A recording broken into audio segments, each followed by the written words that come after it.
I'm Kale. Why Matt? Well, my answer is why not?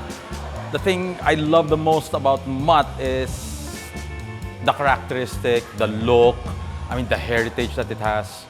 I don't know what it is about classics, but when I first started owning a motorcycle, nagulat ako biglang yung attraction ng classic bike nandun. And among all the classic bikes that I've seen, yung Matt yung unang nagbigay sa akin ng kumbaga, love at first sight. Why? Well, I guess siguro kasi naghahanap ako ng bike na pang daily. And I figured, well, hindi ko naman kailangan ng sobrang powerful na engine. And I want something na kayang mag-daily. You know, that's a workhorse. Hindi ako namang problema kung kakayanin ba ito na daily ridden na workhorse or not. So at least in this regard, wala akong problema, hindi ako kinakabahan doon.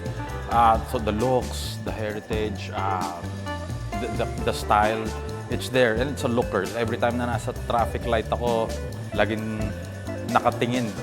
Siyempre, di lang ako lumilingon, pero sa peripheral ko, nakikita ko yung mga katabi ko nakatingin sa bike ko. So, having that kind of attention from other riders, siyempre, nakakataba ng puso yun. Magtatanong sila, "Sir, ano yung bike nyo?" Sabihin ko lang, "Matt." And then they were like, "Oh, maganda." So, every time makakuha ako ng mga ganun feedback, again, nakakataba ng puso, nakaka-proud. And the good thing about this one, very customizable. Off the dealership, para siyang custom bike na. Diba? Well, the creator started from custom anyway. So, andun na kagad yung character na yun. And it's very easy to put my personality into it. Being athletic and all that, ang daling lagyan ng personality. Yeah, I hope dumami pa ulit ang mga owners dito sa Philippines. And, you know, with our growing community, ang saya, ang sarap ng camaraderie. And yeah, I just hope we get more friends.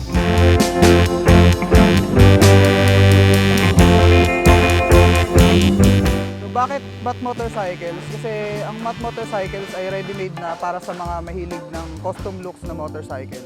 So hindi na ako mag-aabalang magpa-custom sa mga shops. And ready na.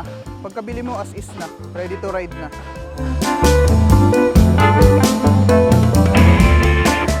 So why Matt? Gusto ko sa kanya kasi unang-una sa style niya na napaka-classic. Classic look tapos napakadaling i-custom nito. So dahil doon, natuwa ako parang naging nainganyo akong bumili at gawin na custom na mako-custom ko para sa akin yung motor na gusto kong gamit. So, yun. Napakaganda ng sa performance niya, napakasulit para sa akin sa 250 niya, tapos sa price point niya, napakaganda rin. Tapos, ganda i-custom. Ang sarap i-custom niya, talagang kahit hindi ako magsasawang palit-palitan siya.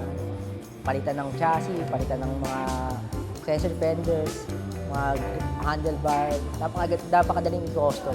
Kaya yun, kaya nagustuhan ko yung Matt dahil sa napakaganda niyang ipa-custom dahil sa classic. Napakaganda. Yun lang talaga.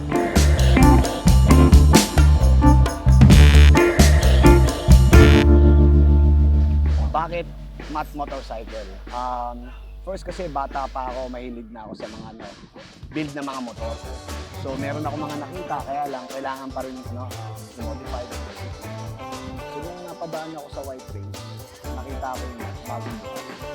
So yun, ang nakita ko na bagay sa personality ko, which is yung kita, na hindi ko na kailangan, wala na akong ibang kailangan pang galawin. Tama-tama dun sa forma na gusto ko, setup, kaya Matt Motors. And aside from that, may mga nagsabi na rin yung performance, maganda. And at the same time, yung service ng dealer, maganda. Yung mga staff ng Matt. Well, why Matt? Wala ka ng ibang pwedeng kunin pa hindi Matt na.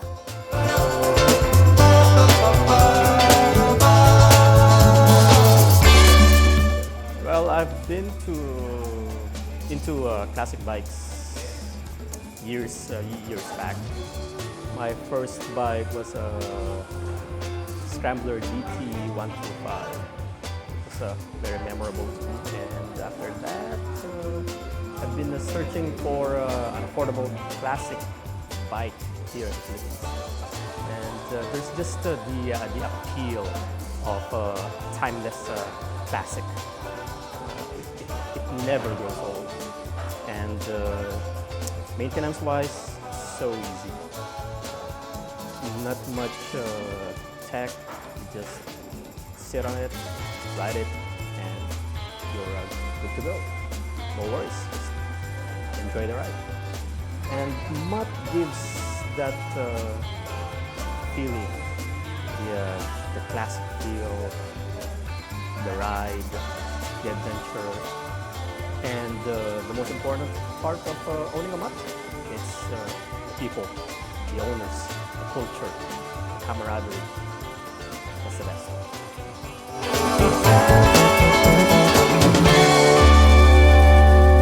Yes. Regarding sa brand, actually I'm going to buy na talaga other brand. Tapos, na-aksidente ko lang nakita sa Facebook Market.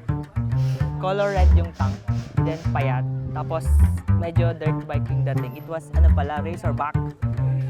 Then, parang type na type ko siya. And then, trinay ko siya hanapin sa Google kung anong brand talaga. And then, nakita ko nga Mutt Motorcycles. And then, from then, trinay ko sinerch saan yung location nila. And it was in Balintawak. So, pinuntahan ko siya. I met the manager there. And yun, nakita ko maraming brand pala, maraming models pala si Mutt. First things first, ang nagustuhan ko kay Mutt is walang words o letters or anything na nandiyan. Ito lang, logo. So, simple lang ang hanap ko sa motor. Ayoko na masyadong flarings. Gusto ko all metals and classic yung dating. Then, kasi before yung dad ko mayroong Honda na motor. Kaya ko siya nagustuhan kasi medyo similar yung itsura niya at the same time. Modern design siya. Yun. Tapos, and lastly, I like scrambler type ng motor. Kaya lalo ko siyang nagustuhan, lalo na sa gulong. Yan. And then FI pa. So, yun. Dire-diretso na decision ko to buy a motorcycle from Mutt.